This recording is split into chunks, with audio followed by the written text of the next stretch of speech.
إن أعجبك الفيديو لا تنسى الإعجاب والاشتراك في القناة. مساء الخير على حضراتكم جميعا. مع حضراتكم احنا دلوقتي في برج الأطباء. ده نموذج 130 متر. نموذج عبارة عن ريسبشن كبير 3 قطع، غرفتين كبار، غرفة على الشارع الرئيسي، غرفة على الشارع الداخلي أو المنور الداخلي بتاعنا، وحمام كبير ومطبخ كبير. النموذج بتاعنا ده احنا هنبص عليه، ده نموذج متشطب بألترا لوكس. يلا بينا نتفرج.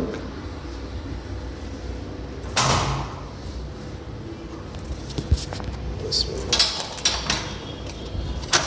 الله. من الانترو كده احنا دلوقتي داخلين النموذج بتاعنا. ده الانترو بتاعنا، تمام كده احنا دخلنا. بسم الله. من هنا ده الباب او ده المدخل، ده الغاز بتاع النموذج بتاعنا. كل الوحدات عندنا كاملة الخدمات، مية، كهرباء، غاز بعداداتها، والعقار مرخص. ده الانترو بتاعنا. ده كده الريسبشن، عاملين شغل جيبسون بورد في السقف، الكيرفز دي شغل هايل جدا، والديزاين نيتش جدا. ده الريسبشن بتاعنا. ده ديزاين in between الكلاسيك والمودرن، ده النيو كلاسيك ديزاين. هنا في وشنا ده التراس. زي ما حضراتكم شايفين الفيو قدامنا مفتوح اوبن فيو.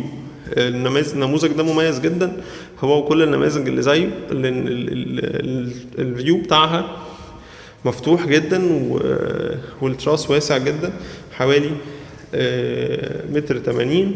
بالتالي بيدي حضرتك مساحة واسعة ان انت تقدر تعمل قاعدة هنا، او زي مكان احنا نقعد فيه ويبقى مكان هادي لينا ناكل فيه، او لو معانا ضيف او حاجة نقدر نبقى متواجدين فيه. ده الجزء التاني من الريسبشن. هنا ده احنا عاملين عتبة بحيث ان احنا يبقى مكان سبيسيفيك شوية او خاص شوية بالضيف والانتري. تمام، برضو نفس الفكرة بتاعت الجيبسون بورد في السقف مربع. هنا برضو عاملين مكتبة بالجيبسون بورد، تمام، بيكمل نفس الديزاين الرائع اللي احنا عاملينه حاليا. وده قدامنا ده شكل الجيبسون الحائط. هنا هيبقى فيه شاشة طبعا للضيوف اللي قاعدين معانا في الانتري. تمام، احنا بنراعي جدا في الشغل بتاعنا في التأسيسات، بنعمل كل طبعا شغل الوصلات بتاعتنا من كهرباء وانترنت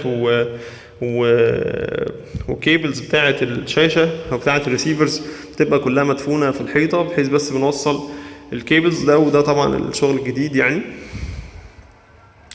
ده الديزاين. وادي الروم او السيكتور الثالث او الديبارتمنت الثالث من الريسبشن. برضو هنا شباك على الشارع، برضو الفيو مفتوح. حابب اوري حضراتكم الفيو بتاعنا، يعني اوبن فيو تماما. الامور مريحة جدا للعين، مفيش جار قدامي. الشكل العام رائع جدا، والمكان هادي جدا نفسيا لأي حد بيحب الخصوصية والهدوء. نبتدي دلوقتي ندخل على الروم الأولانية. يبقى احنا كده شفنا الريسبشن، نبتدي نشوف الروم. أول روم قدامنا دي روم بتبقى للأطفال أو لأفراد العيلة غير الأب والأم يعني. دي الغرفة مساحتها حوالي 4 في 5. عاملين برضو شغل جيبسون بورد في الأطراف وجبس في السقف. عندنا تراس على الشارع الرئيسي بره، بنفتح الشباك يدخل لنا هواء وشمس كويس جدا. دي أول روم. بعد كده هندخل على الروم الثانية. واحنا داخلين هنا في طرق التوزيع لينا، من أول ما ندخل من الباب في طرق التوزيع للغرفة بتاعة النوم، لأن عشان يبقى فيه خصوصية. وهنا المطبخ حاطين فيه يعني عاملين فيه فتحة للأكل والشرب وكده، دي عشان برضو البرايفسي بتاعة ست البيت اللي هتبقى موجودة ان شاء الله في النموذج، بحيث ما تبقاش برضو مجروحة او متشافة من لو عندي ضيف او حاجة. دي الروم التانية، دي الروم بتاعت الاب والام، عاملين برضو الديزاين بتاعها حلو جدا. برضو ده نيو كلاسيك، مش مودرن ومش كلاسيك، ده نيو كلاسيك ميكس ما بين الكلاسيك والمودرن. الكلاسيك والمودرن بيدينا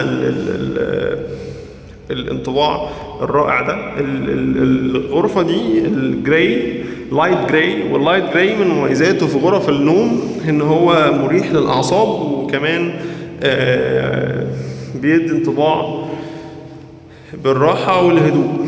ده لايت جراي ده في الروم بتاعت النوم. الروم بتاعت برضو كبيرة جدا، تاخد كل حاجة، تاخد السرير بتاعنا مستريح، دولاب مستريح، سراحة مستريحة جدا.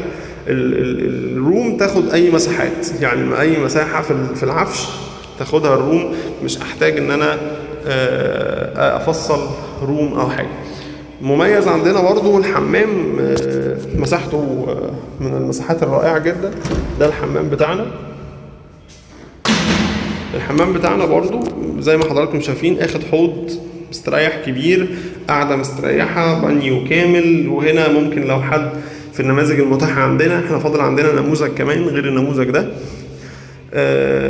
ان احنا نعمل شاور روم لو احنا حابين.